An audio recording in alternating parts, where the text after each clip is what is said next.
আসসালামু আলাইকুম বন্ধুগণ। আশা করি সবাই ভালোই আছেন। আমিও আলহামদুলিল্লাহ ভালো আছি। আগামীকাল সকাল থেকেই নির্বাচন শুরু। ভোট দিতে হবে সবাইকে। নির্বাচনের যে ভোট, অবশ্যই অবশ্যই ভোট দিবেন। ভোট দেওয়া আপনার নাগরিক অধিকার, যেটা এতদিন অনেকের জন্যই ছিল না। যাই হোক, আলহামদুলিল্লাহ আবার সেই সুযোগটা এসেছে। অবশ্যই অবশ্যই আপনারা ভোট দিবেন, যাকে খুশি তাকে দিবেন, যাকে আপনার যোগ্য মনে হয়।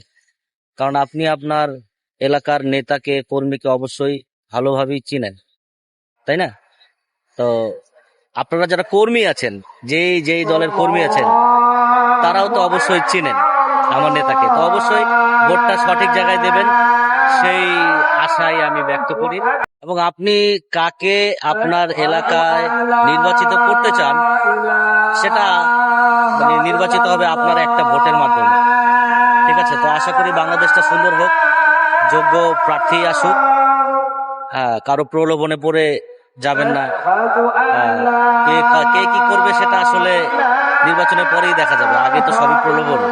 তবে আপনি আপনার সঠিক জায়গাটায় ভোট দিন, আপনার বিবেক যেটা বলে। ঠিক আছে? আপনার বিবেককে জাগ্রত করুন, বিবেককে নাড়া দিয়ে আপনি আপনার ভোটটা দিবেন, মূল্যবান। অনেক অনেক ধন্যবাদ। ভালো থাকবেন সবাই।